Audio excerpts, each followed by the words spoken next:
आज मुख्य नायक लाया है आपको दक्षिण द्वार। हालांकि मध्य प्रदेश के संदर्भ में यदि कहे तो दक्षिण द्वार है असीरगढ़ का किला, जो कि मध्य प्रदेश के बुरहानपुर जिले में।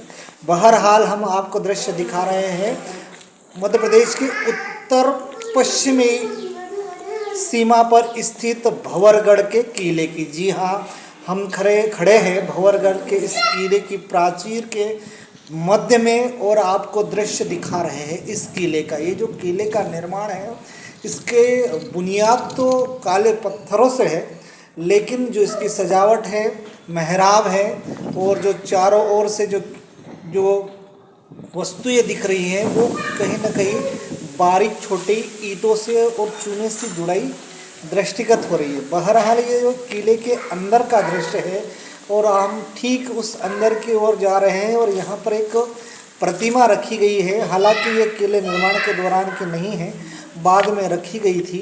बहरहाल किले के ऊपर हम चढ़ते हैं और आपको दिखाते हैं कि किले के ऊपर से महाराष्ट्र का दृश्य। जी हाँ, ये किले के ठीक सामने का दृश्य है और किला ऊंची पहाड़ी पर है, जो बीजागढ़ की पहाड़ियों से सीधा संबंध इस किले का है और उसी पहाड़ी श्रृंखला पर ये किला ऊंचाई पर अवस्थित है।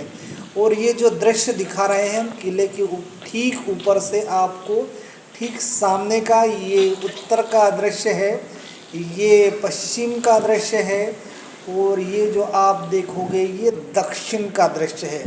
किला छोटा है और इसका उपयोग ऐसा बताया जाता है पुरातत्व अभिलेखों की जो सूचना पटल पुरातत्व विभाग का लगा है, उसमें ये कहा गया है कि ये मराठों का किला था और एक कहीं न कहीं एक सुरक्षा चौकी के लिए उपयोग किया जाता था। यहाँ पर एक सैनिक टुकड़ी रहती थी जो दक्षिण की ओर नज़र रखती थी, इसलिए ये जो ठीक सामने दृश्य दिख रही है पहाड़ी है और ये बिजासन की पहाड़ी के नाम से विख्यात है। और हम किले के ठीक ऊपर चल रहे हैं।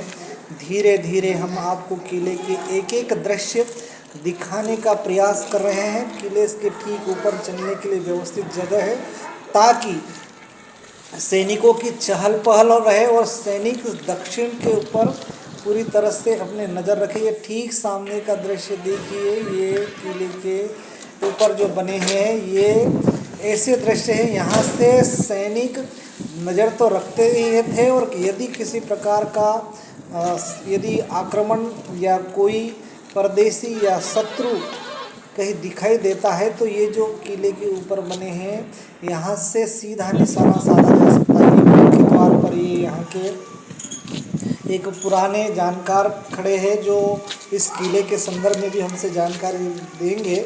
दूसरा ये जो दृश्य है, ये सामने जो कुछ लोग हैं, किले के जो मुख्य द्वार है वो कहीं न कहीं खराब हो गया था, इसलिए शासन को इन लोगों ने मांग की, परंतु इनका कहना है कि हमने क्या नाम है से जानकारी भाई डावर पैसा लिया। डावर जी, आप ये प्राचीर में खड़े हो, इस किले का क्या है इतिहास? किले का इतिहास ये है कि जो ख्वाजा नायक का किला है ये जी। अंग्रेज के ज़माने में अंग्रेज जो यहाँ से माल लूट के उनके देश ले जाते थे तो ये इसी घाट में लूटते थे, लूट के और गरीबों को बांटते थे। तो उसका सेना और उसके साथी लोग यहाँ ही रहते थे और उसी का किला है ये। तो इसलिए हम लोग लगे उस किले के पुराने पहले गेट थे, वो गेट कोई ले गया है, तो अभी ये मेरे साथी ये मिस्त्री है, इनको लेकर मैं लोहा लाकर और गेट बनवाने का किले का जीर्णोद्धार कर रहे हैं। हाँ, किले का पूरे तत्वों का हमने बोला है, लिख के बोला सरकार से बातचीत करके उन्होंने रिपेयरिंग करवाया है और बाकी जो काम बचा भी गेट वगैरह है। अभी हमने वो सामने मूर्ति अपने बिठाने के लिए मंदिर बना दिए, तो यहाँ मूर्ति स्थापना करेंगे। 11 अप्रैल की तैयारी हम पूरे जोर से लगे हुए हैं। क्या है 11 अप्रैल को? 11 अप्रैल वीर ख्वाजा नायक की शहादत दिवस। अच्छा, शहादत दिवस मनाने की तैयारी कर रहे हैं हम।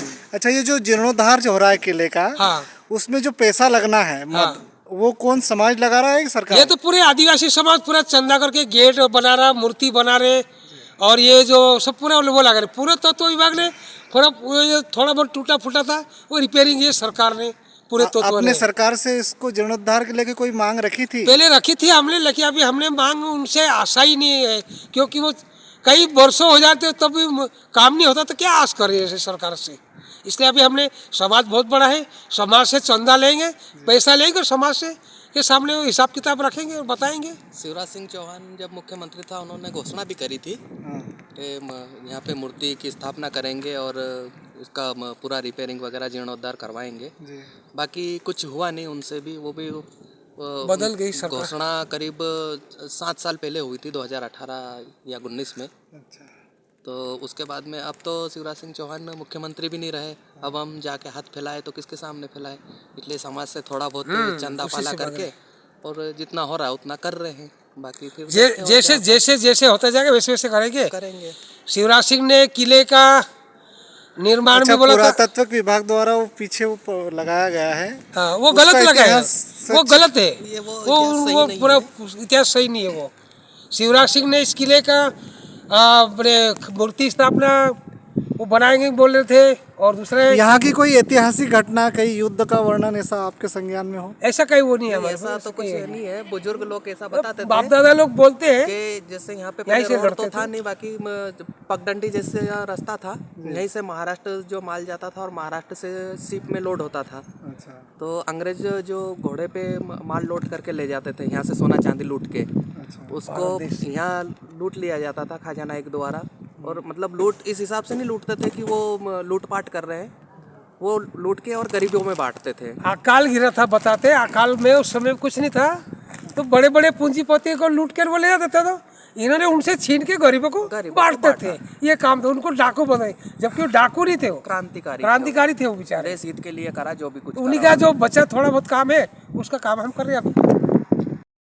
चलते हैं इतिहास की ओर। जी हाँ, आज हम खड़े हैं मध्य प्रदेश और महाराष्ट्र की बॉर्डर पर बना भंवरगढ़ का किला। जी हाँ, भंवरगढ़ के किले के कुछ स्थिति आपको कुछ रोचक तथ्य बताएंगे जो इतिहास से कहीं ना कहीं संबंधित है, और भंवरगढ़ के किले का क्या इतिहास है, किसके द्वारा निर्मित किया गया है, इस संदर्भ में मैंने यहाँ के कुछ लोगों से बात की है।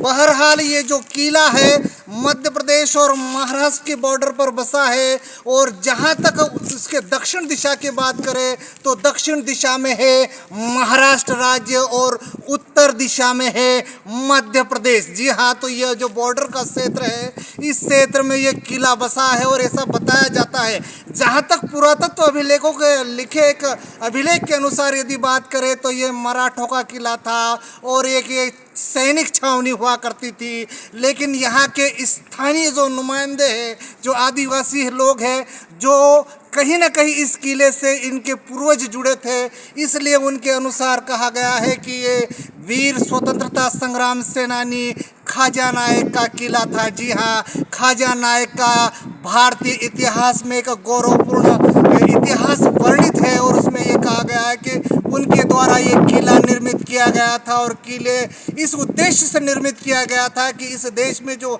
आताताई लोग आए, विदेशी लोग आए, उन्होंने भारत को लूटने का दुस्साहस किया और यहाँ की अपार धन संपत्ति को दक्षिण की ओर ले जाने का दुस्साहस किया, और उस दुस्साहस को रोकने का काम किया है वीर खाजा नायक ने। और वीर खाजा नायक ने उस जो वो खजाना मिलता था वो अंग्रेजों से, जो यहाँ से विदेशी आक्रांता लूट कर ले जाते थे, खाजा नायक उनसे अपना अधिकार छीनते थे, न कि लूटते थे। वे जानते थे कि इस देश की अपार संपदा, खनिज संपदा, चाहे वो स्वर्ण की हो, चाहे चांदी हो, या कोई भी अनमोल खजाना हो, यदि वो दूसरे देश में चले जाएगा तो यहाँ के जो मूल निवासी हैं, यहाँ के जो नुमाइंदे हैं, उनका क्या होगा। तो इसलिए इस किले का उपयोग खाजा नायक करते थे उन आताताइयों को रोकने के लिए और भारत की अपार संपदा को रोकने के लिए, और उस अपार संपदा को खाजा नायक गरीबों में वितरित कर दिए जाते थे। तो कहीं न कहीं खाजा नायक का जो गौरवपूर्ण इतिहास है उसको खंगालने का प्रयास करने के लिए मुख्य नायक आप लोगों के पास में आया है, और इस किले की क्या विशेषता है, हर पहलू पर चर्चा करेंगे, हर दृश्य को आप तक दिखाने का प्रयास कर रहा है मुख्य नायक। इसलिए इस चैनल को सब्सक्राइब कीजिए और पुरातत्व विभाग के मध्य प्रदेश के जो बॉर्डर पर स्थित है इस किले के अलावा और भी जितने ऐतिहासिक दृश्य है, ऐतिहासिक प्राचीर भूमि है, यहाँ का गौरवशाली इतिहास है, उन सबको बताने के लिए आया है मूक नायक। बहरहाल नमस्कार।